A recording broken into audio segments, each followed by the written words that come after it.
विचारों को रिकॉल किया, पुनः याद किया। जो विचार उसको क्या आ रहा था, that this whole world is a rat trap, thoughts about the world and the rat trap. Now his own turn had come, अब उसकी अपनी बारी आ गई थी।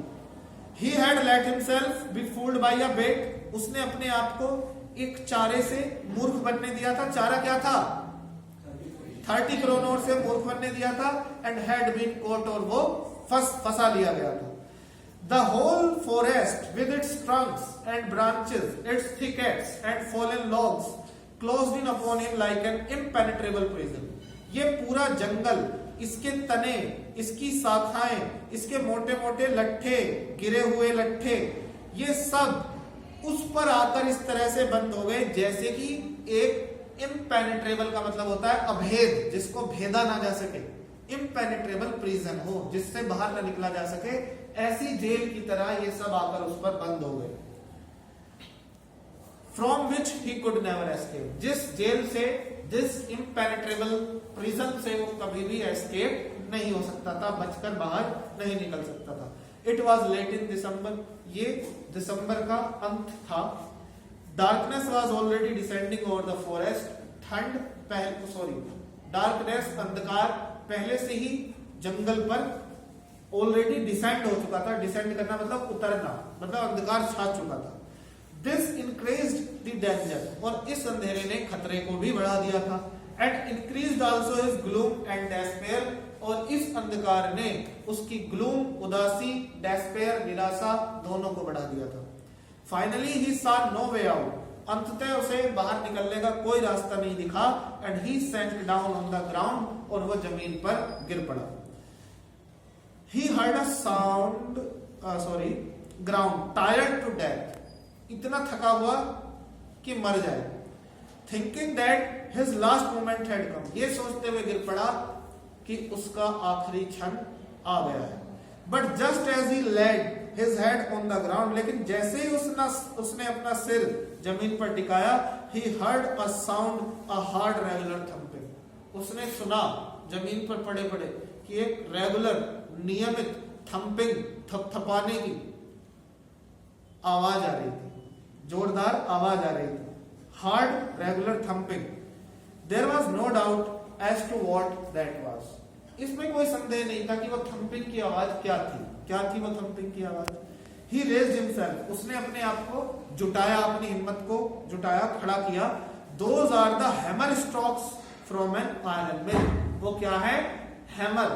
आयरन मिल में क्या होता है कि लोहे को ढालने के लिए छोटे छोटे हथौड़े तो चलते नहीं है, कौन चलाएगा? तो एक मशीन होती है जो स्टीम से चलती है, और एक बहुत बड़ा हथौड़ा होता है, तो वो ऐसे चलता रहता है ऊपर, मतलब बहुत बड़ा हैमर होता है। तो उसके नीचे लोहे के सरिये निकाले जाते हैं, तो वो जब पिटते रहते हैं तो वो क्या करते रहते हैं? शेप में आते रहते हैं, वो लंबे फैलते रहते हैं, शीट बनती रहती है लोहे की उससे। तो वो यहाँ पर ये काम चल रहा था, तो वो समझ गया कि पास में क्या है, कोई आयरन मिल है। तो वो कह रहा है those are the hammer strokes from an iron mill, वो हैमर के, हथौड़े के स्ट्रोक्स, चोटें हैं, हथौड़े की चोट की थंपिंग है वो, जो आयरन मिल से आ रही है। इसका मतलब आसपास ही क्या है? आयरन मिल है, जान बच सकती है। ही थॉट, उसने सोचा, there must be people nearby, अवश्य ही आसपास लोग होंगे। He summoned all his strength, उसने अपनी पूरी ताकत को जुटाया, गोट अप, उठकर खड़ा हुआ, and staggered in the direction of the sound, और लड़खड़ाता हुआ आवाज की दिशा में बढ़ने लगा। दी राम्स, जो आयरन वर्क्स, राम्स जो लोहे का कारखाना, which are now close down, जो कि अब बंद हो चुका था, were not so long ago a large plant, अभी मतलब कुछ समय पहले ही, ज्यादा समय नहीं हुआ था, कुछ समय पहले ही वो एक लार्ज प्लांट हुआ करता था, वो एक बड़ा कारखाना हुआ करता था। With smelter, rolling mill and forge, जिसके अंदर लोहे को पिघलाने, रोलिंग मिल, लोहे की ढलाई करने वाले, और भट्टी हुआ करती थी, फोर्ज हुआ करती थी। In the summer time long lines of heavily loaded barges, barge कहते हैं जो बेड़ा होता है, नावों का, मतलब आसपास ही कोई नदी नहीं थी। तो समर टाइम में क्या हुआ करता था, गर्मियों के समय में बहुत कहाँ पहुंच गया मैं, in the summer time long lines of heavily loaded barges, गर्मियों के समय में भारी भरकम लोहे से लदी हुई नावों की लंबी कतार, and scows slid down the canal. Barges and scows वही होती है नावें, छोटी या बड़ी नावें। Barges and scows, canal, canal कहते हैं छोटा बम्बा टाइप का जो रहता है, नाला टाइप का, उस कैनाल में छोटी नहर में तैरती हुई आती थी। और ये लोहा कहाँ के लिए लाया जाता था, ये आयरन ओर था, कच्चा लोहा था जो रामजो आयरन वर्क्स के लिए लाया जाता था नदी के थ्रू, ठीक है, नावों में रखकर। Which led to a large inland lake, जो कि कहा लेड एक बड़ी सी अंदर एक झील में लाया जाता था। And in the winter time the roads near the mill were black from all the coal dust which shifted down from the big charcoal crates। और सर्दियों के समय में क्या होता था, जो इस मिल के आसपास की सड़कें होती थी वो पूरी तरह से काली हो जाती थी उस कोयले की वजह से, जो कोयला करेट्स में, चारकोल की करेट्स में गाड़ियों में रखकर यहाँ पर लाया जाता था। तो उससे थोड़ा गिरता होगा कोयला, तो उससे सड़क कैसी हो जाती थी, बिल्कुल काली हो जाती थी। मतलब एक बड़ा कारखाना हुआ करता था Ramsjo iron works. During one of the long dark evening just before Christmas, मैं अभी पूछ गया क्या, यही हूं, सही जा रहा हूं। During one of the long dark evenings just before Christmas, एक क्रिसमस से पहले, ठीक क्रिसमस से पहले एक लंबी अंधियारी शाम के दौरान, the master Smith and his helper set in the dark forge. Master Smith मतलब मुख्य लोहार और उसका हेल्पर दोनों ही एक डार्क फोर्ज का मतलब है जिस भट्टी जिसकी आग बुझी हुई हो, उस भट्टी के सामने बैठे हुए थे। Near the furnace waiting for a dark forge का मतलब यहाँ पे इन्होंने कारखाना ले लिया, फर्नेस का मतलब भट्टी है। Dark forge near the furnace waiting for the pig iron, और उस अंधकार से भरे हुए कारखाने में, लोहे के कारखाने में बैठे हुए थे भट्टी के समीप, जिस भट्टी में वो पिग आयरन भी कच्चे लोहे को कहते हैं, पिग आयरन का इंतजार कर रहे थे। Which had been put in the fire, जिसको कि किस में रखा जा रहा था, फायर में, आग में रखा जाना था। To be ready to put on the anvil, anvil कहते हैं ढलाई के लिए, लोहे को ढालना मतलब शेप देना, जैसे कुर्सी के लोहे को शेप दी गई है स्टेनलेस स्टील को, तो वो लोहे को एनवेल करने के लिए आग में तपाकर गर्म कर रहे थे, जिससे काफी वो हद तक ठीक ठाक ढल जाए।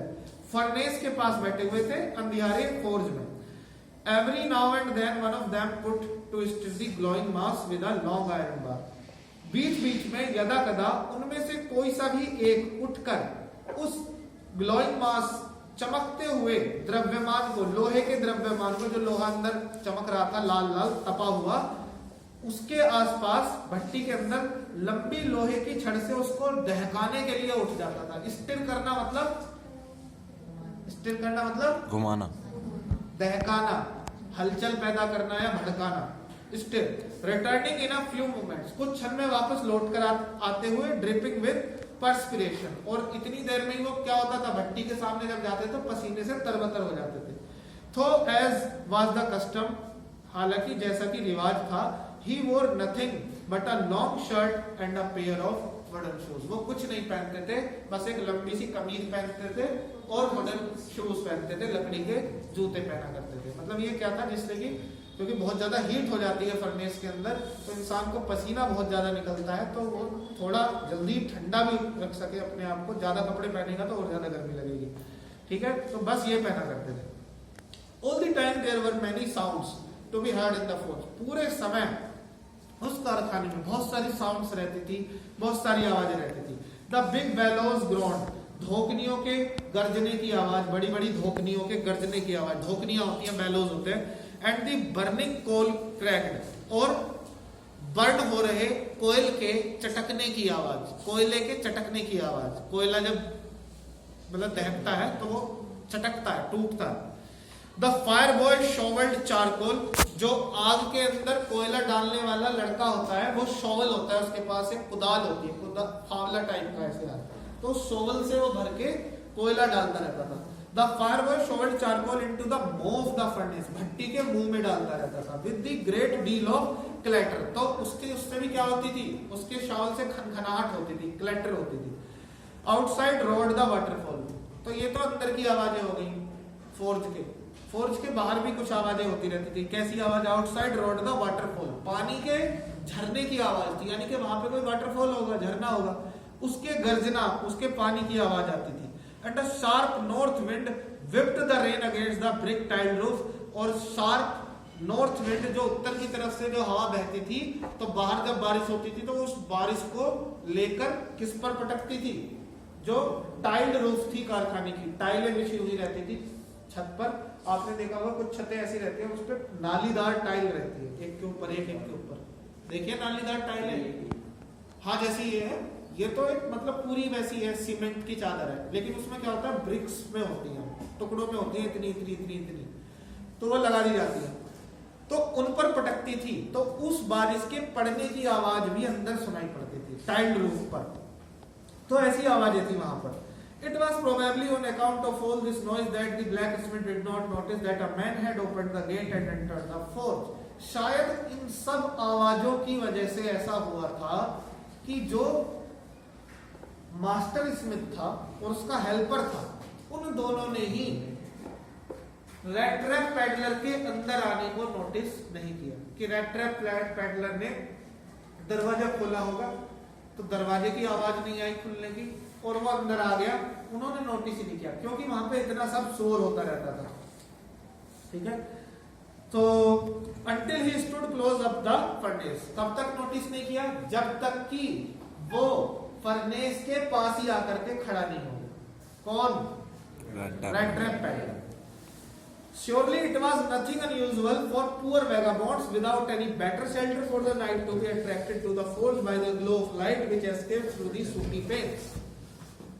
निश्चित रूप से ये कोई असामान्य बात नहीं थी कि भाई ऐसा तो कभी नहीं हुआ, कोई रैट ट्रैप पैडलर अंदर आ गया। ये बड़ी सामान्य बात थी, लोग आते रहते थे इस भट्टी, इस यहाँ कारखाने में, फोर्ज में। किस वजह से आते रहते थे? क्योंकि जो भटके हुए लोग रहते थे वो इसके सूटी पेन्स मतलब काले शीशों से जो प्रकाश छनकर जा रहा होता था, रोशनी बाहर जा रही होती थी, उस रोशनी से अट्रैक्ट होकर इस तरफ आ जाया करते थे। तो ये कोई अजीब बात नहीं थी, ऐसा अक्सर होता रहता था।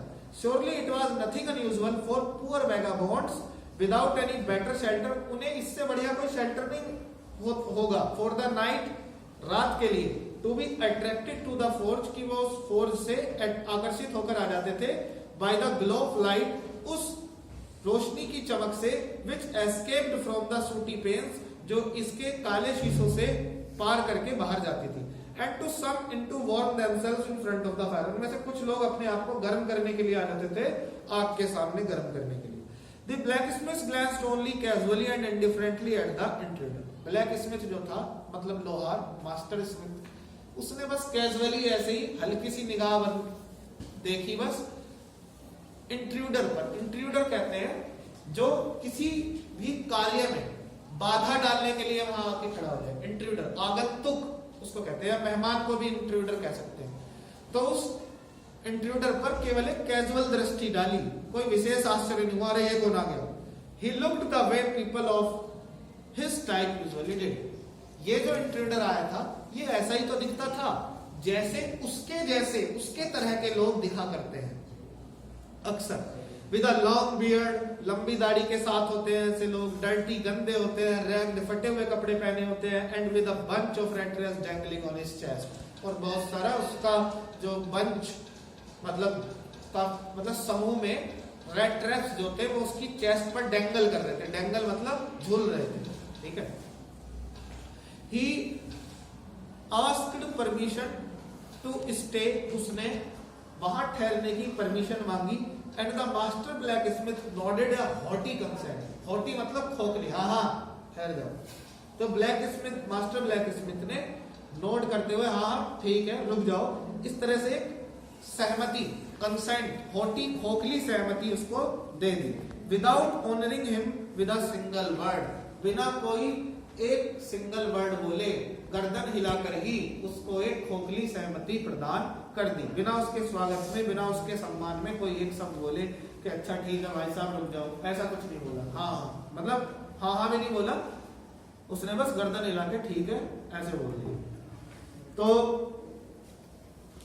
The tramp did not stay say anything, tramp ने कुछ और नहीं कहा इधर, हालांकि he had not come there to talk but only to warm himself, वो वहां बात करने के लिए नहीं आया था बल्कि सिर्फ अपने आप को गर्म करने के लिए आया था, एंड स्लीप और सोने के लिए आया था। In those days the Ramsjo iron mill was owned by a very prominent iron master, उन दिनों रामजो आयरन वर्क्स को एक बहुत ही प्रोमिनेंट, बहुत ही कुशल आयरन मास्टर ने, आयरन मास्टर कहते हैं तो लोहे का कामकाज में बहुत कुशल हो, आयरन मास्टर ने, प्रोमिनेंट आयरन मास्टर ने खरीदा हुआ, whose greatest ambition was to ship out good iron to the market, जिसकी सबसे बड़ी इच्छा थी कि वो बेहतरीन क्वालिटी का लोहा मार्केट में मतलब उसको शिप करे, मार्केट में भिजवाए, शिप आउट करना मतलब भिजवाना।